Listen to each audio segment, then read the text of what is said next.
So, being somebody that follows and watches John Campea, one of the things he talked about today in his live stream, and then he snippet into his own clip a little afterwards, was the possibility that I think it's called the IASTE, basically the people that work behind the scenes, from a production standpoint, lighting, makeup, special effects, things like that, to make, basically the people behind the music, the magic that brings the movies to life. Today he talked about the fact that there's a possibility that this IASTE could go on strike. And the reason they would possibly go on strike is because they feel that they're not getting a fair shake. They're not getting fair benefits. They're not getting fair compensation. They're not getting fair work hours. And, at first, he even admitted, that being John Campea, that, at first, he and others kind of blew this off like, oh, this is not going to really happen. This is just something that, this union, if you will, is saying along with the president to, make it sound like we're big, bad, and tough. We'll do it. We'll do it. We're threatening to do it if you don't give us what we want. He didn't think it was to be taken seriously. But then he got a phone call, and basically from somebody that is part of the IASTE, and that person told him, no, this is real. This is serious. This is something that everybody, not just the studio heads, if you will, but the viewers themselves, the moviegoers themselves, have to take seriously, because this could pretty much effectively affect in a major way their favorite movies, their favorite shows. Because if there's no production, if there's no behind the scenes crew to provide the magic to bring these movies to life, then what are you going to have to look forward to in the future? So he did. So like I said, John did a topic on it today. And, this is something that I will admit does need to be taken seriously, because, how many of us love to watch, let's say, Batwoman? How many of us like to watch Doom Patrol? How many of us like to watch, what's another one? How many of us like to watch, let me try to see, which other one? Batwoman, Doom Patrol. Okay, how many of us like to watch Loki or Falcon and Winter Soldier? How many of us like to watch that kind of stuff? A lot, right? Well, what happens if the people behind there that bring that, all to life, besides the actors and the writers and all that, and directors and all that, what if the people behind there responsible for the effects, the lighting, the green screens, all that, what if they're not there? What if one day Tom Hiddleston walks in to get ready to, portray himself as Loki for season 2, and there's no one to do his makeup? There's no one to point him to where the costumes are. There's no lighting, no nothing. What happens? There's no magic then, right? Nothing. They could act out the scene, but then they gotta wait maybe until the strike is over for the person to come back and say, okay, let me see what I gotta do. Do. And that's not gonna be fun. Not just for them, but for us viewers. Because, it's one thing to wait for a new season that is, to debut on streaming, especially, if it's one that takes time to be produced and created, especially when you got to work around the scheduling of the actors and all that you got to obtain for that.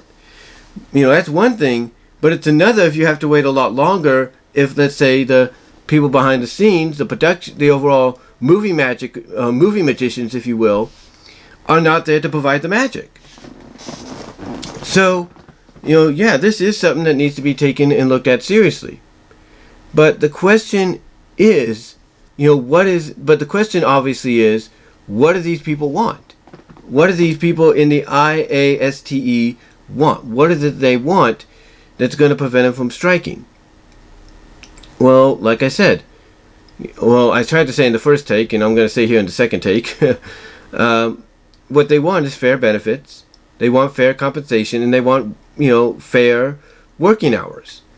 Now, benefits and compensation, for the fact that, we have heard of all these accidents and accidents that have caused injury, sometimes death, occurring on a set. So what they want is benefits and compensation for them and their family, so that if, let's say, one of them gets, killed, God forbid, on a set, the family will be covered with the benefits and compensation that they had coming to them. It would go to their family.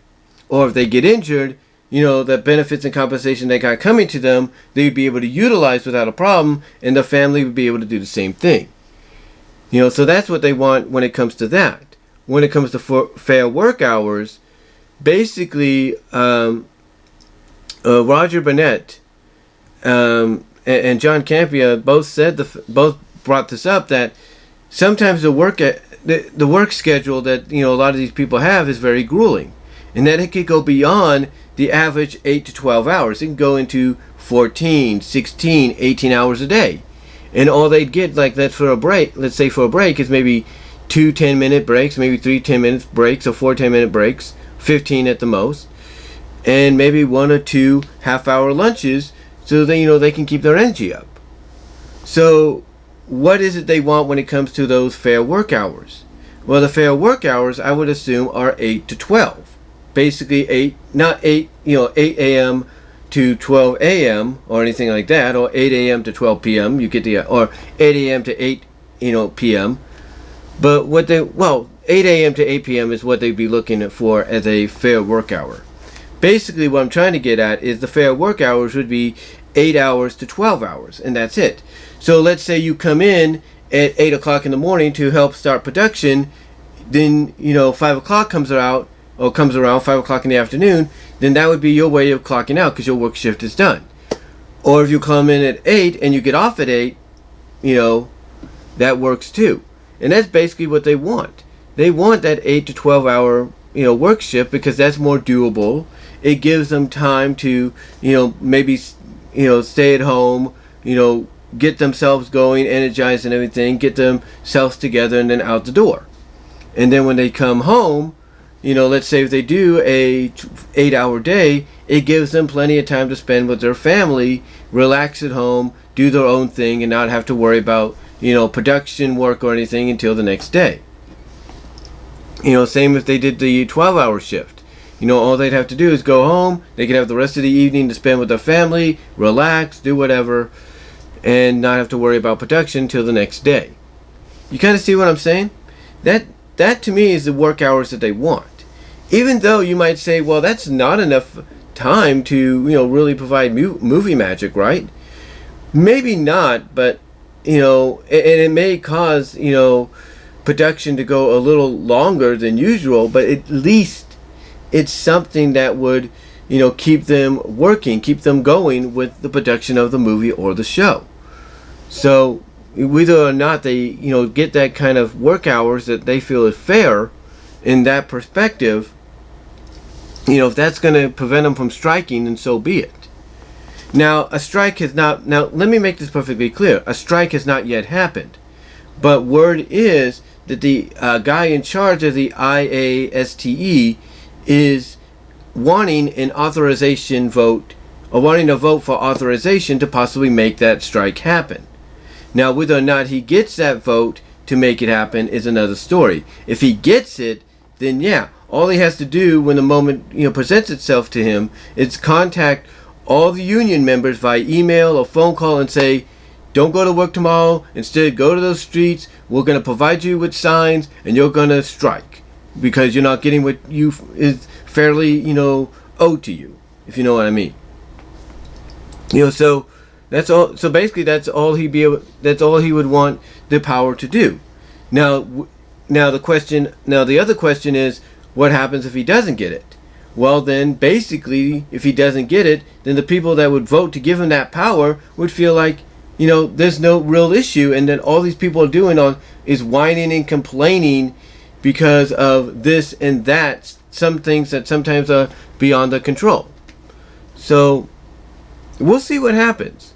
I mean, maybe because again, another reason I think he wouldn't get it is maybe the people that would vote to give him that power would be like, look, we're getting out of this COVID situation. Do you really want to, cost us more money by authorizing a strike?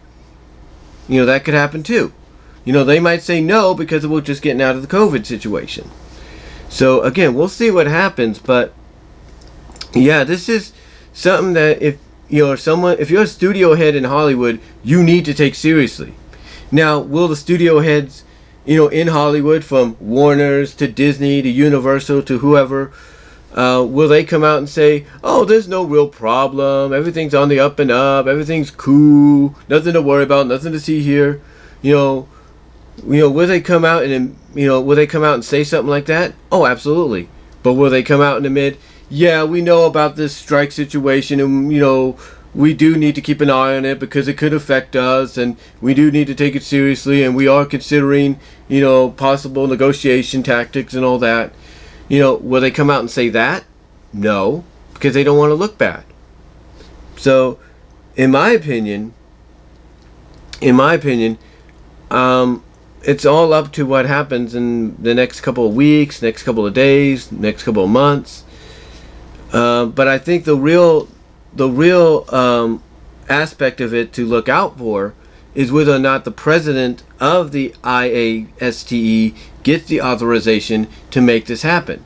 Because if he's not voted, to be given that power, and they say no, hopefully they'll give him a reason. And I think one of the legit reasons, or two of them at least, will be the fact that all these people are doing whining and complaining because, things happen that are beyond their control that no one can prevent, sometimes. But I think the number one issue that they might bring up as to why they won't give him that authorization to allow this to happen is because we're getting out of COVID, and that's what's going to, basically be their ace up their sleeve that basically convinces the people in the IASTE not to do this because, hey, let's just wait till we're completely out of the COVID, and before we decide to, let's say, re-vote again on whether or not, you can have the power to strike.